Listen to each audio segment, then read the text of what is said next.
తో మురళీకృష్ణ చిరంజీవి కాస్త హర్ట్ అయినట్టుగా కనిపిస్తోంది. బట్ ఆయన చాలా హుందాగా అసలు ఏం జరిగింది అని చెప్పే ప్రయత్నం సుదీర్ఘంగా ఉన్నా కూడా పిన్ టు పిన్ అసలు ఏం జరిగింది పాయింట్ టు పాయింట్ మొత్తం వివరించారు.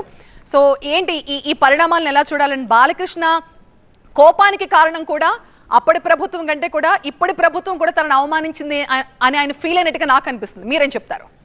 అయితే ఇది మొత్తం వ్యవహారం చాలా చిన్న అంశం కాదు, మొత్తం రాష్ట్ర రాజకీయాలనే కాదు, మొత్తం తెలుగు రాష్ట్రాల్లో ఫిల్మ్ ఇండస్ట్రీలో రెండు పెద్ద కుటుంబాల మధ్య కొత్త సమస్యకి దారితీసేటువంటి పరిస్థితి కనబడుతోంది. కామినేని శ్రీనివాస్ రేజ్ చేసిన పాయింట్స్కి బాలకృష్ణ వివరణించేటువంటి ప్రయత్నం, దానికి ఈరోజు సుదీర్ఘమైనటువంటి లేఖ రూపంలో చిరంజీవి మొత్తం ఆ రోజు జరిగిన సంఘటనలన్నీ కూడా ఏకరువు పెట్టడం, ఈ మొత్తం వ్యవహారాన్ని గమనిస్తుంటే ఇది ఓవైపు బాలకృష్ణకి సంబంధించినటువంటి వ్యవహారాలు, రెండో వైపు చిరంజీవి కుటుంబానికి సంబంధించిన వ్యవహారాలు. అంటే సినిమా ఇండస్ట్రీలో రెండు పెద్ద వ్యక్తుల మధ్య, పెద్ద వ్యవస్థల మధ్య, పెద్ద కుటుంబాల మధ్య ఒక పెద్ద చర్చకి దారితీసేటువంటి పరిస్థితి కనబడుతుంది. ఎందుకంటే ఆ రోజు బాలకృష్ణ రాకపోవడం ఒక అంశం అయితే, బాలకృష్ణని ఆహ్వానించేటువంటి ప్రయత్నం పదే పదే చేసినప్పటికీ కూడా ఆయన అందుబాటులోకి రాలేదు.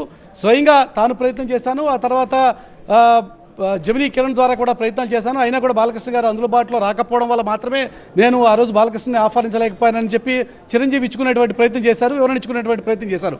అంతవరకు ఒక అంశం. కానీ ఆన్ ది అదర్ సైడ్ ఈ మొత్తం వ్యవహారంలో ఇప్పుడు బాలకృష్ణ చేసినటువంటి ప్రకటనకి చిరంజీవి ఇచ్చినటువంటి వివరణతో గతంలో అనేక సందర్భాల్లో పవన్ కళ్యాణ్ కూడా ఈ అంశాన్ని ప్రస్తావించిన సందర్భం ఉంది. ఆ రోజు చిరంజీవిని అప్పటి ముఖ్యమంత్రిగా ఉన్నటువంటి జగన్మోహన్ రెడ్డి అవమానించారు అంటూ చేసినటువంటి కామెంట్స్ అన్ని కూడా ఇప్పుడు మళ్ళీ తెర మీదకి వచ్చేటువంటి పరిస్థితి కనబడుతోంది. అంటే ఈ వ్యవహారం కేవలం రెండు కుటుంబాల మధ్య కాదు, ఈ మొత్తం వ్యవహారం ఒక పెద్ద రాజకీయ పరమైనటువంటి చర్చకి దారితీసేటువంటి పరిస్థితి కనబడుతుంది. చిరంజీవి బాలకృష్ణ చేసినటువంటి కామెంట్స్కి చాలా ఇమ్మీడియట్గా రెస్పాండ్ అవుతూ సుదీర్ఘంగా ఆ రోజు జరిగినటువంటి పరిణామాలన్నీ కూడా ఏకరువు పెట్టేటువంటి ప్రయత్నం చేశారు. ఆ రోజు మొదటిసారిగా ఇండివిజువల్గా జగన్మోహన్ రెడ్డిని, అప్పటి ముఖ్యమంత్రిగా ఉన్నటువంటి జగన్మోహన్ రెడ్డిని కలిసేటువంటి ప్రయత్నం, అది కూడా పేరునాని ఆహ్వానం మేరకు జగన్ నివాసానికి వెళ్ళి కలవడం, ఆ తర్వాత పరిశ్రమకి జగన్మోహన్ రెడ్డికి మధ్య కొంత గ్యాప్ ఉందని చెప్పి చర్చ జరుగుతున్న నేపథ్యంలో వాటన్నింటినీ కూడా కొంత తగ్గించేటువంటి ప్రయత్నంలో భాగంగానే అందరినీ కూడా తీసుకెళ్తున్నామని చెప్పడం.